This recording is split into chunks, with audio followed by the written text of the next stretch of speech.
mas mas mahalagang maintindihan nung nandito ngayon. Katulad kanina nagtanong si Gigi, ano, nakita ko ano ba yung pledge, no?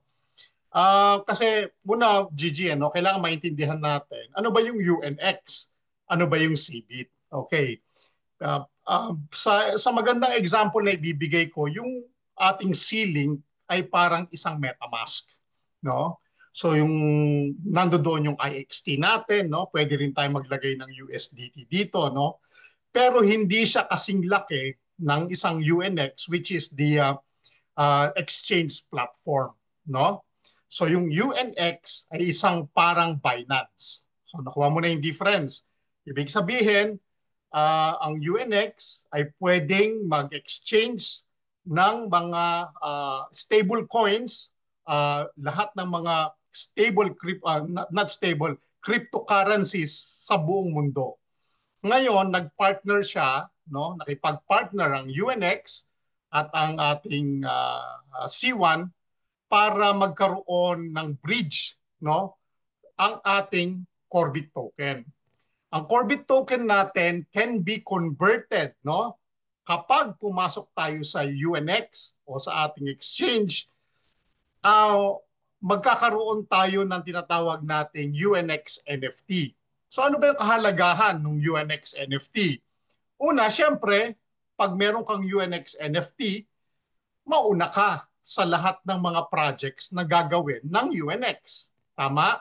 Kasi kung wala kang UNF NFT, hindi ka kumbaga mabagal yung yung tulong na maibibigay sa iyo ng UNX exchange.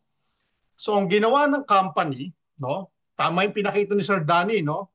Papakitaan ko po kayo ng isang example na kung hindi ka magpe-pledge. Ano ba sa Tagalog ng pledge? Parang hindi ka nagko-commit o hindi ka nangangako, di ba? Yung gano'n, nagpe-pledge ka. Pag hindi ka nag-pledge, okay lang. Okay lang yon.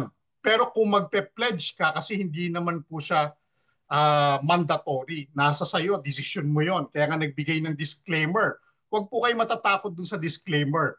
Lahat po ng mga companies, no, ay nagbibigay ng disclaimer for legal purposes. Ano po, baka idemanda sila, meron silang disclaimer. Natural lang po yon. Kahit kung makikita nyo po sa ABS-CBN, di ba, nagbibigay sila ng mga disclaimer, no? Na ang mga taong gumanap dito ay walang, 'di ba, walang pinatatamaan or something. So ganun din po, no? Ganun din po ang ginagawa ng UNX. Kasama po 'yan talaga na paraan na malaman ng mga tao, no? Ngayon, example po, hindi kayo magpe-pledge.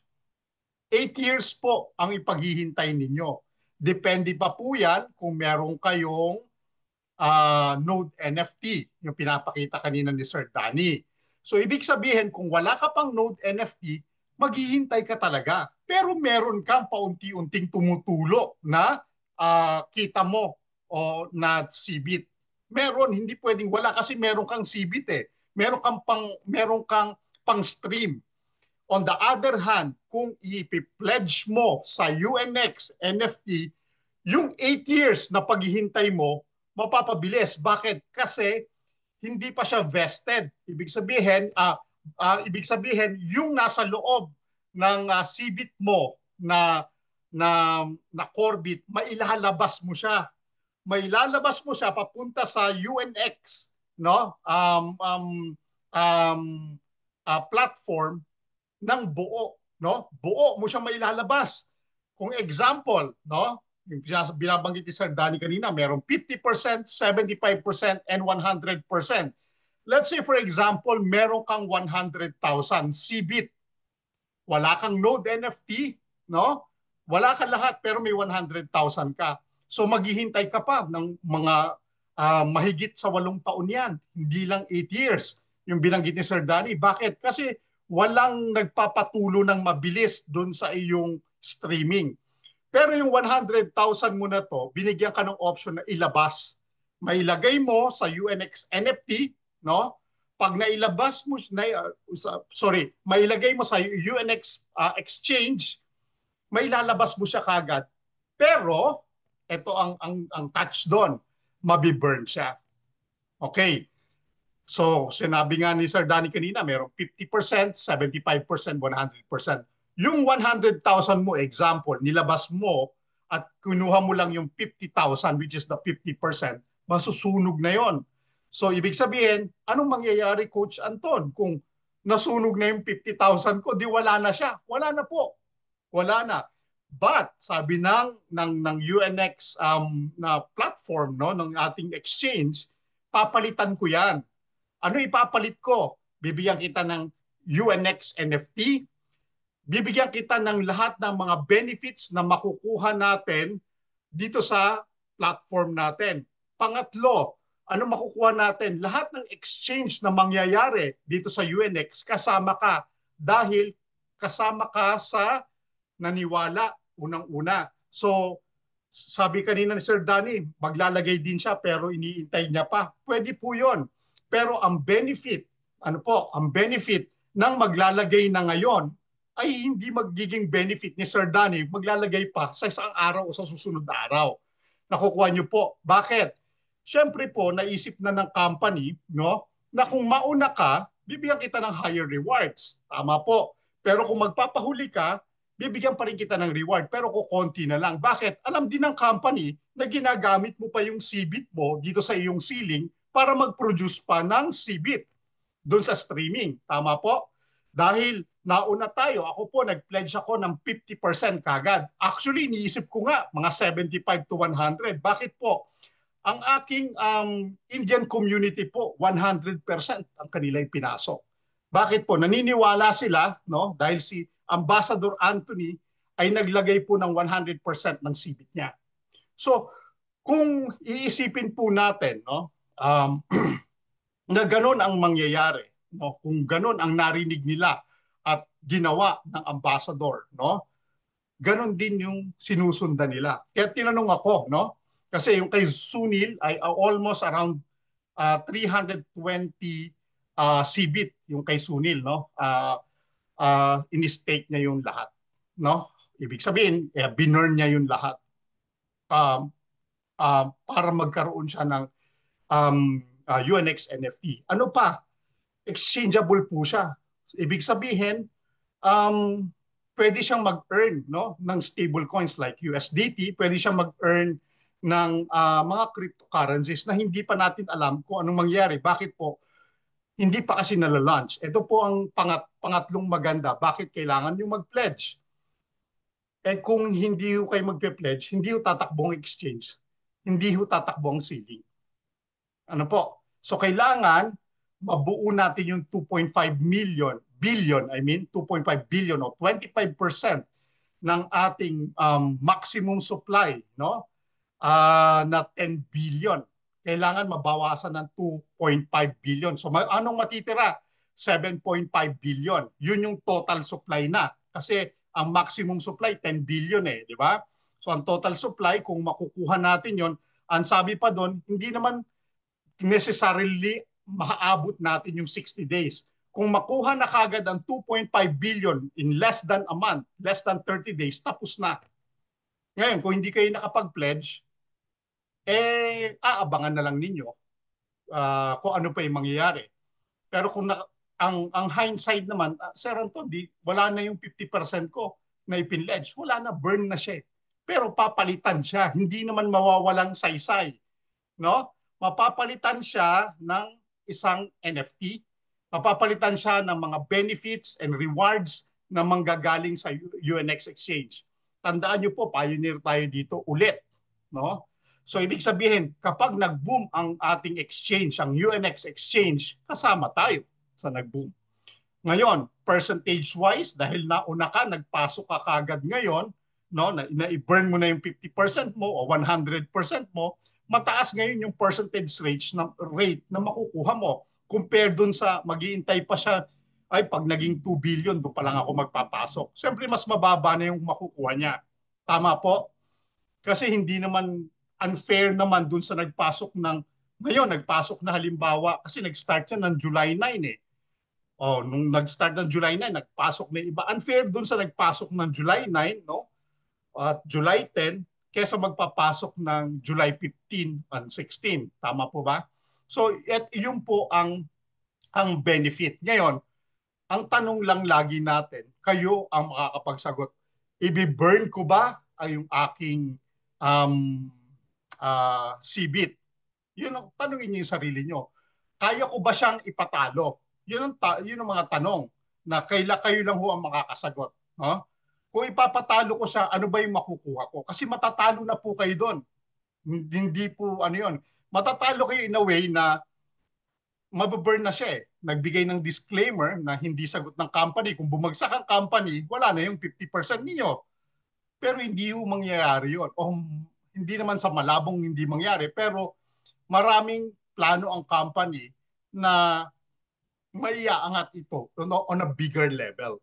At kung ang ambassador ay nag-pledge ng 100%, ang Indian community ko nag-pledge ng 100%.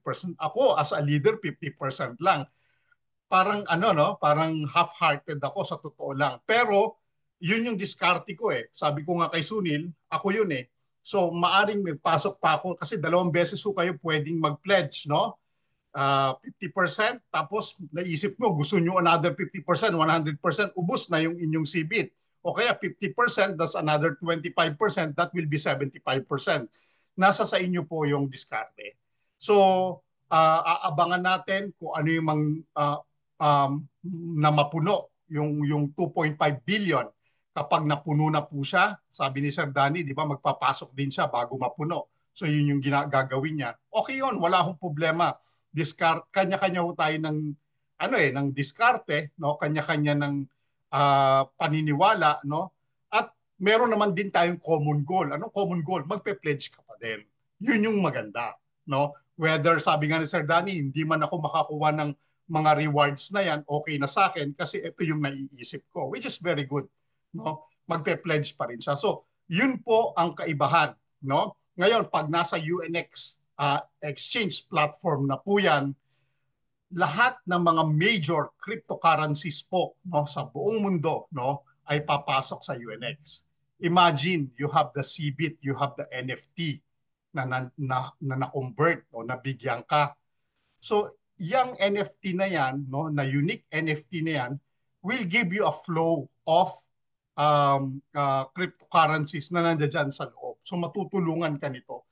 So, mabibigyan ka ng maraming benefits dito na maaring hindi natin nakukuha dun sa ibang mga platform.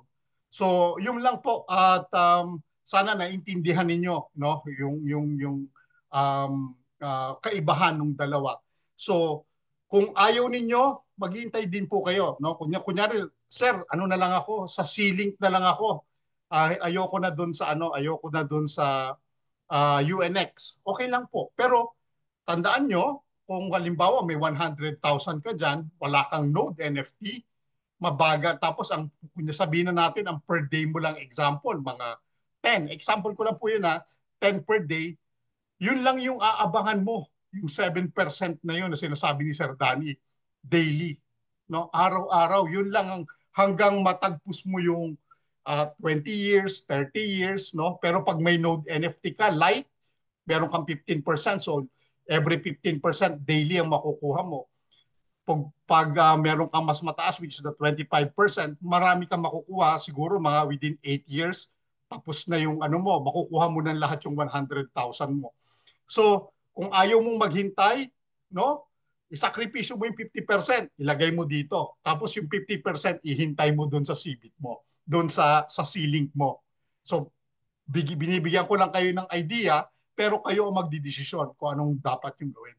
Ayun lang, Sir Danny, Sir Eddie, no, Tita Glo, yung aking insights pagdating dito. And mind you na ang ating UNX NFT ay ang UNX exchange platform ay napakalaki. Kung ang project nila is to join sa mga mga racing companies like Porsche, no, doon nila ilalagay. Kung napapanood niyo po, habang tumatakbo kunyari si Hamilton, di ba may mga pangalan doon sa kanyang sasakyan. So ganun din po yung mangyayari. Lalabas ngayon yung pangalan ng C1 at ng ating UNX. So ibig sabihin lang po, una, legal ang company. Pangalawa, sabi nga nila, no, nung binabanggit, ilang beses binanggit yung compliance, no? Talagang nag-a-abide sila doon sa rules and regulations, no, na yung legal na rules and regulations ng cryptocurrency world at ng business world ng cryptocurrency para hindi sila uh, um, mahabla, no, o madimanda. uh, Makasama tayo dito, patataasin ang value, mailagay ang pangalan ng C1 at saka ng ating UNX dun sa project nila niyon. Malaking bagay yon to boost the value of our CBIT. Di ba? Tataas yun, sigurado yun, tataas yun kasi nagiging public na siya eh. So ngayon, tayo as a individual, naghihintay tayo, nagtitingin-tingin tayo kung ano mangyayari. Ito na, yung nangyayari ngayon. So you better watch out, you better not cry, no? I'm telling you why, di ba? Kasi ang hindi Santa Claus ha, dahil it will come up, no? Tataas talaga ang value at a 0.05 na 5 cents, tataas yan. Sigurado ko. Ngayon, hintayin natin, no? Mag-pledge kayo, depende sa inyo. Ayaw nyo mag-pledge, okay lang din, no? Pero I suggest, of course, at least 50% you pledge. Whether maliit yan o malaki yan, no? Mag-pledge kayo. Yun lang at maraming salamat and God bless us all. Thank you, sir. Thank you. Thank you, Coach Anton.